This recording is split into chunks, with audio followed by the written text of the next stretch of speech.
The room didn't erupt. It didn't applaud. It didn't even gasp. It froze. For words had just been spoken. Calmly. Clearly. Almost casually. I'm officially king. No crown was lifted. No trumpet sounded. No balcony appearance followed. Before we continue, please hit the like button, subscribe to the channel, and turn on the notification bell for updates. And yet, in that moment, something ancient cracked beneath the weight of those words. Let me ask you something before we go any further. What would you do if everything you thought you knew about power, succession, and destiny turned out to be incomplete? Because that's exactly what happened here. This wasn't supposed to happen. Not like this. Not now. And certainly not said out loud. For decades, the royal system trained the world to believe that authority moved in one direction, at one pace, under one set of unbreakable assumptions. There were rules, yes. Traditions, protocols, lines that could never be crossed. Or so we were told. But somewhere behind closed doors, behind carefully rehearsed smiles and scripted appearances, another reality had been quietly waiting. And now it had spoken. Here's what makes this moment different from every royal announcement you've ever seen. There was no build-up, no months-long media conditioning, no slow drip of sources close to the palace, easing the public into acceptance. Instead, there was a sentence, for words, and silence. People in the room later described the same sensation in different ways. One said it felt like the air had thickened. Another said it was as if time lagged for a second, like reality buffering before continuing. Someone else said they felt an instinctive jolt of fear, even though nothing visibly threatening had happened. Why fear? Because everyone there understood something immediately, even if they couldn't yet articulate it. Those words were not symbolic. They were procedural. They weren't a claim. They were a trigger. And that distinction changes everything. Now, you might be thinking, how could a single sentence carry that kind of weight? How could 4 words, spoken without ceremony, carry more force than coronations, oaths, or decades of public expectation? The answer lies in something most people never see. Royal power doesn't begin on balconies. It begins in documents, in precedents, in clauses buried so deep they're only mentioned in whispers, if at all. The public sees pageantry. Insiders see mechanisms. And one of those mechanisms had just been activated. But before we unpack what that means, we need to rewind. Not years. Not even months. We need to rewind to the moment when this outcome first became possible. Because contrary to what you might assume, this wasn't a sudden impulse. No one woke up one morning and decided to declare anything. This was the end result of pressure building quietly over time, like water behind a dam no one believed could break. There were warning signs. Subtle ones. Missed by most. Dismissed by many. A delay here. A change in wording there. An appearance that didn't happen. A document that took longer than expected. Individually, they meant nothing. Together, they formed a pattern. And patterns are dangerous when they start contradicting the official story. For years, the public narrative had been simple. Succession was settled. Roles were defined. The future was mapped. Every major figure had a place, and every place had a script. But reality, as it often does, refused to follow the script. Behind the scenes, a question had begun circulating, quietly at first, then with increasing urgency. What happens if the assumptions fail? Not in theory, in practice. What happens if the system encounters a scenario it was designed to avoid rather than confront? That question lingered unanswered longer than it should have. And the longer it lingered, the more dangerous it became. Because systems built on tradition don't adapt easily. They resist change until change forces itself upon them. And that's exactly what happened here. Now let's talk about timing, because timing is everything in stories like this. Why now?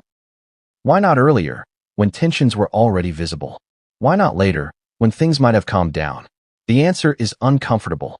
This announcement didn't happen because it was convenient. It happened because it was necessary. There was a narrowing window, a deadline that couldn't be extended, a moment approaching where silence would no longer protect anyone involved. At a certain point, not choosing becomes a choice, and not speaking becomes a risk. That's when the quiet calculations began. If this were to happen, how should it happen? Who should say it? Where? In what words? Because in royal language, wording is never accidental. Every phrase is weighed. Every syllable tested for consequence. which is why the simplicity of the sentence shocked everyone. I'm officially king. No embellishment. No qualifiers. No explanations. Just a declaration of status. And that simplicity was deliberate. Complex statements invite debate. Simple ones force reactions. This one did both. But here's the part that truly unsettled insiders. The sentence wasn't followed by justification. No one said because. No one said due to. No one said effective immediately under Clause X. Those explanations existed. They always do. They just weren't shared. Yet. And that omission was as loud as the words themselves. Because it suggested something far more destabilizing than a ceremonial shift. It suggested inevitability. As if the speaker wasn't announcing a decision, but acknowledging a reality that already existed. Let me ask you something directly. Have you ever noticed how the most powerful moments in history are often quiet ones? Declarations whispered rather than shouted. Decisions made in rooms with no cameras. Changes that don't announce themselves until it's too late to stop them. This was one of those moments. And the reason it matters so much now is because it reframes everything that came before it. Every appearance. Every delay. Every carefully worded statement that suddenly reads differently in hindsight. That's why people inside the system didn't rush to correct the narrative. They didn't immediately deny it. They didn't flood the media with clarifications. They paused, because correcting it would require explaining it. And explaining it would mean revealing something they had spent years keeping out of public view. So instead, they watched. They measured reactions. They tracked responses. They monitored who spoke and who stayed silent. Silence, in moments like this, is information. And there was a lot of it. Now, you might be wondering something else. Why would anyone ever allow this sentence to be spoken if it carried so much risk? The answer is both simple and unsettling.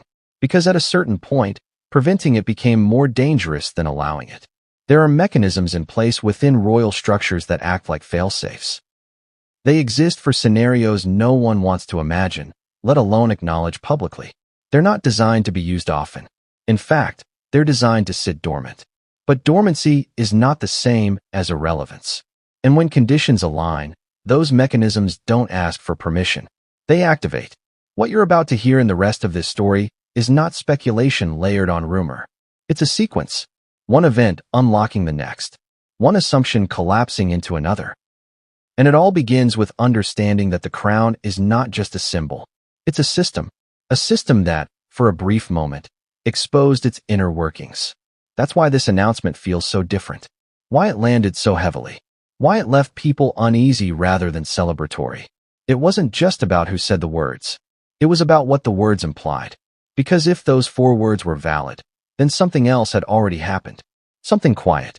Something procedural. Something that changed the board before anyone noticed the pieces moving. And that's the real story here. Not the declaration. Not the reaction.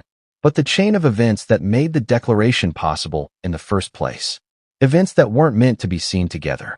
Events that, once connected, reveal a truth far bigger than one person. So before we talk about who spoke, before we talk about who gained or lost, before we talk about what happens next, we have to talk about the rule. The one rule nobody talks about. The one clause that overrides expectation. The one mechanism so powerful it's only used when every other option has failed. Because once you understand that rule, those 4 words stop sounding shocking and start sounding inevitable. And when that realization sets in, one unsettling question remains. If this rule could be activated now, what else has been quietly waiting its turn? And that's where the story truly begins. Have you ever noticed that the most dangerous rules are the ones people pretend don't exist? Not because they're weak, but because they're too powerful to talk about casually. That's where this begins. Because the rule that made those 4 words possible wasn't written to be used often. In fact, it was written with the hope that it would never be used at all. A last resort. A failsafe. A silent override buried beneath centuries of tradition and ceremony. And yet, here we are. So let me ask you something right now, before we go any deeper. What if the monarchy isn't actually held together by crowns, bloodlines, or public approval, but by a single clause that only activates when everything else breaks? That clause exists, and the moment it was triggered, the outcome became unavoidable. To understand how "I'm officially king" could be said without immediate contradiction, We need to understand how royal authority truly functions when appearances no longer matter. Because the public version of succession is simple, almost comforting, a line, an order, a predictable transfer. But the private version? The private version is layered, conditional, and full of escape hatches designed for moments of crisis. Moments exactly like this one. The rule in question isn't something you'll find printed on souvenirs or explained during palace tours. It doesn't appear in glossy documentaries or carefully narrated anniversary specials. In fact, most people who serve their entire lives within royal institutions never encounter it directly. They only hear about it. In fragments. In hypotheticals. In warnings. It's usually referenced the same way people talk about emergency procedures they hope never to use. Quietly. Respectfully. With an understanding that invoking it would mean something had already gone terribly wrong. And yet, it exists for one reason. Continuity. Not popularity. Not sentiment. Not tradition. Continuity of authority. Because here's the uncomfortable truth. The monarchy does not prioritize who people expect to rule. It prioritizes the survival of the system itself. And when the system feels threatened, it doesn't hesitate. This rule, often referred to internally as a contingency authority provision, is triggered under very specific conditions. Conditions so narrow that most people assume they'll never align. But assumptions don't stop mechanisms. Conditions do. And those conditions had quietly been met. Not overnight. Not suddenly. But gradually, piece by piece. Until the system reached a point where it had to choose between action and collapse. Now, this is where things get interesting. Because the rule does not announce itself. There is no public alert, no emergency broadcast, no formal declaration saying, "Attention, contingency protocol activated." Instead, it works like gravity, invisible, relentless, pulling everything toward a conclusion once the threshold is crossed. That's why people in the room froze. They didn't need an explanation. They recognized the weight instantly. Because once this rule activates, it doesn't ask whether people are ready. It simply moves forward. Let's talk about what triggers it. The public assumes legitimacy comes from lineage alone. But lineage is only one component. Authority, in royal terms, is a composite structure. It relies on legal capacity, functional leadership, institutional confidence, and something far less discussed, operational stability. If any one of those pillars weakens significantly, the system compensates. If multiple weaken simultaneously, the system intervenes. And that's what happened here. There had been growing concerns for some time. Not visible ones. Not dramatic ones. Subtle disruptions. Delays that didn't align with precedent. Decisions that stalled. Responsibilities quietly redistributed. At first, these shifts were dismissed as temporary. Transitional. Nothing to worry about. But behind closed doors, patterns were being mapped. And the pattern didn't look stable. Internal assessments began asking questions no one wanted to answer out loud. What if authority is present in name but absent in execution? What if continuity is threatened not by rebellion, but by hesitation? What if waiting creates more risk than acting? Those questions don't make headlines, but they change outcomes. Because once the system starts asking them, it's already preparing for intervention. Now here's the contradiction that confuses most people. This rule does not require public consent. It doesn't even require public awareness. It exists to protect the structure from paralysis, not to reassure the population. In moments of extreme uncertainty, reassurance becomes secondary. Stability becomes everything. And stability, in this context, meant clarity.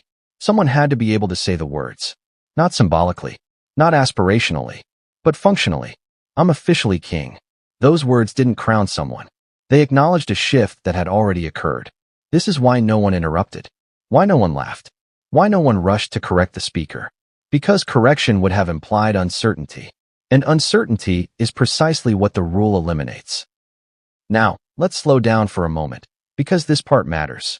The rule does not remove anyone publicly. It does not announce abdications or demotions. It doesn't humiliate. It doesn't dramatize. Instead, it quietly reassigns authority where it believes authority can be exercised. Think of it less like a coup and more like an automatic transmission shifting gears when the engine struggles. No ceremony, no debate, just movement. That's why the sentence sounded so plain. Because plainness was the point. Any flourish would have turned it into a challenge. Any explanation would have invited resistance. Simplicity made it irreversible. Now ask yourself this.